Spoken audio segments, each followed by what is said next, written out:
ESA on kõrgenenud, uroloog saadab biopsiale ja te olete hirmul.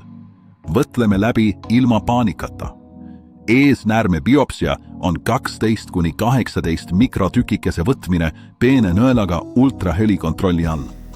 Protseduur võtab 15–20 minutit. Tehakse lokaalse tuimestuse all. Olete teadvusel. Jah, ebamugav. Ei, mitte põrgulikult valus. Enanik kirjeldab seda kui tugevat ebamugavust. Pärast protseduuri võib uriinis ja spermas olla verd 2–3 nädalat. See on normaalne.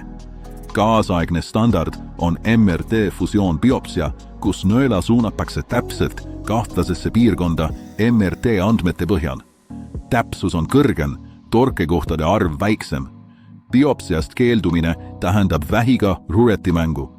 Parem 10 minutit ebamugavust kui aastad teadmatuses.